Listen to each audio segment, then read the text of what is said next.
एक छोटे से गांव के किनारे खड़ी एक पुरानी जीप में एक माँ कुतिया अपने 5 नन्हे प्यारे बच्चों के साथ रहती थी। ये जीप अब चलने लायक नहीं रही थी, लेकिन माँ ने इसे अपने परिवार के लिए एक सुरक्षित घोंसला बना लिया था।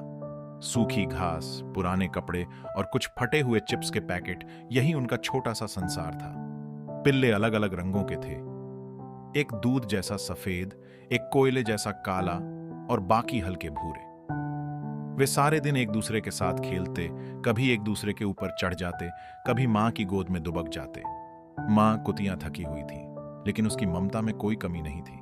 उसका सारा ध्यान अपने बच्चों की सुरक्षा और देखभाल में लगा रहता। काले रंग का छोटा पिल्ला सबसे कमजोर दिखता था, लेकिन उसकी आंखों में जीवन की चमक साफ नजर आती थी। इस छोटे से परिवार की कहानी बताती है कि सच्चा घर ईंट पत्थर से नहीं, बल्कि प्यार और सुरक्षा से बनता है। इस जीप के कोने में बसी ये दुनिया हर दिल को छू जाती है कि जहां ममता हो, वहीं असली घर होता है। एक पथरीली जमीन पर, जहां धूप की तपिश भी धरती को झुलसा रही थी, वहीं एक कोने में जीवन का सबसे सुंदर रूप आकार ले रहा था, एक माँ और उसके नन्हे बच्चे। ये कहानी है एक सड़क पर रहने वाली मादा कुतिया की, जिसका नाम हमने गौरी रखा है। गौरी की आंखों में सुकून था, उसके चेहरे पर मुस्कान थी और उसका शरीर थकान और ममता दोनों की गवाही दे रहा था। उसकी गोद में थे 5 नन्हे से पिल्ले, जो भूख से बिलबिलाते हुए उसकी छाती से चिपके हुए थे, जैसे कोई अमृत का स्रोत मिल गया हो। गौरी, जो कभी अकेली भटकती थी, आज अपने बच्चों को पालने में अपनी हर सांस न्योछावर कर रही थी। उसके चेहरे की मुस्कान कह रही थी, मैं थकी हूं पर खुश हूं। मेरे बच्चे मेरे पास हैं और वो सुरक्षित हैं। उन पिल्लों में कुछ काले थे, कुछ भूरे, और एक था दूध जैसा सफेद, जैसे धरती के अलग अलग रंग उसके आंचल में समा गए हों। वो सब एक दूसरे से लिपटे, अपनी मां का दूध पीते हुए खुद को दुनिया की सबसे सुरक्षित जगह पर महसूस कर रहे थे। गौरी जानती थी कि आने वाले दिन आसान नहीं होंगे। न खाने का ठिकाना है, न पानी का भरोसा।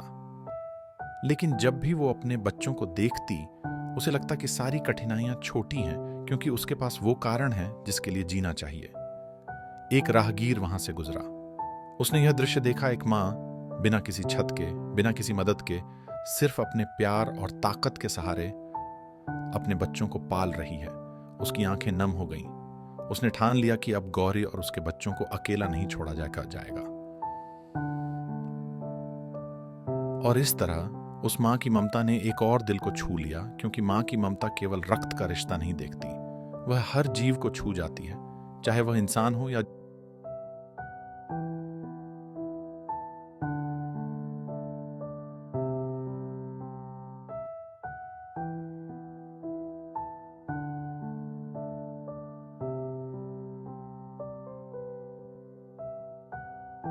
एक टूटी हुई झोपड़ी के पीछे पीछे बिछे ईबू बिछे कुछ गंदे बोरे, फटे पुराने कपड़े और सूखी घास के बीच एक मां अपने बच्चों को सीने से लगाए बैठी थी।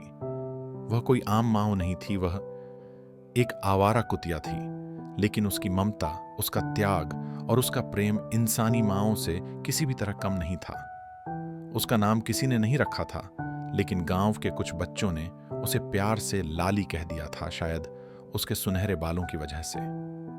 लाली ने हाल ही में 7 प्यारे प्यारे बच्चों को जन्म दिया था। छोटे छोटे, गोल मटोल, रंग बिरंगे पिल्ले। कोई काला था, कोई भूरा, एक सुनहरा सा भी था जो बिल्कुल अपनी मां पर गया था। उसका नाम गांव की नन्ही बिटिया राधिका ने सोनू रखा। जब पिल्ले छोटे थे तो लाली दिन रात उनके पास लेटी रहती थी। भूख से खुद तड़पती, लेकिन बच्चों को दूध पिलाना न भूलती। कई बार गांव में कूड़े से खाना खोजते वक्त वह खुद पर कुछ पढ़ने नहीं देती थी, लेकिन अपने बच्चों को हर हाल में बचा कर रखती। एक बार जोरदार बारिश आई, पानी झोपड़ी के कोने में भर गया, बोरे गीले हो गए और बच्चे सर्दी से कांपने लगे। लाली ने एक एक बच्चे को अपने शरीर से ढक लिया। पूरी रात वह भीगती रही, ठिठुरती रही, लेकिन कोई शिकवा नहीं, कोई शिकायत नहीं। बस एक मां की तरह अपनी जान से पैबू के प्यारे बच्चों को बचाती रही। वहीं सोनू सबसे शांत और कमजोर बच्चा था। वह ज्यादा नहीं दौड़ता, ज्यादा नहीं खेलता, वह अक्सर माँ की गोद में दुबका रहता, उसकी धड़कनें सुनता और आंखें बंद कर लेता। लाली जानती थी कि सोनू को सबसे ज्यादा उसकी जरूरत है।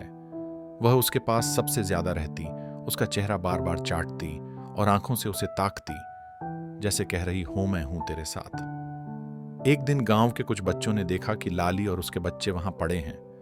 उन्होंने घर से दूध, रोटियां और कुछ पुराने कपड़े लाकर वहां रख दिए। रोज दोपहर को वे वहां खेलने आने लगे। बच्चे और पिल्ले एक साथ दौड़ते, लुका छिपी खेलते और कभी कभी वहीं लेट जाते। धीरे धीरे सोनू भी मुस्कुराने लगा, दौड़ने लगा। गांव के बुजुर्गों ने कहा, चलो इनका एक कोना बना दें। झोपड़ी के पास एक सूखी दीवार के नीचे छाया वाला हिस्सा साफ किया गया। वहीं बांस की एक छोटी सी बाड़ बनाई गई। अब लाली और उसके पिल्लों का घर बन गया था। कुछ लोगों ने पुराने तौलिए, बोरे और रजाई के टुकड़े ला दिए। समय बीता, पिल्ले बड़े होने लगे, उनके दांत निकले, वो भौंकने लगे, एक दूसरे से लड़ने लगे और लाली अब थोड़ी दूर बैठकर उन्हें देखती। वह ज्यादा हस्तक्षेप नहीं करती थी, सिर्फ देखती प्यार से, गर्व से, कभी कभी आंसू भरी आंखों से। धीरे धीरे एक एक कर बच्चे गांव वालों को पसंद आने लगे। राधिका ने सोनू को गोद ले लिया। दूसरा बच्चा रामू काका के घर चला गया। कोई स्कूल के मास्टर जी के साथ रहने लगा। अब सिर्फ लाली बची थी, अकेली। लेकिन वह दुखी नहीं थी। वह रोज उस कोने में बैठती, आसमान की ओर देखती और फिर आंखें मूंद लेती, जैसे वो सब कुछ याद कर रही हो। एक शाम जब सूरज ढल रहा था और हवा में एक अजीब सी शांति थी, लाली उसी जगह लेटी थी। उसके चेहरे पर एक हल्की मुस्कान थी। उसकी सांसें धीरे धीरे शांत होने लगीं, मानो वह कह रही हो, अब मैं चल रही हूं, लेकिन मेरे बच्चे मेरी ममता की निशानी बनकर इस गांव में जिंदा रहेंगे।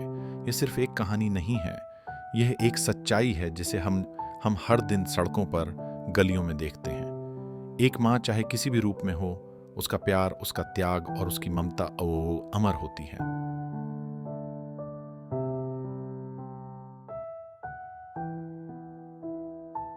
एक छोटी सी बस्ती के एक कोने में पुराने बोरे और सूखे तिनकों पर कुछ नन्हे नन्हे पिल्ले अपनी मां के बिना सहमे सहमे लेटे थे।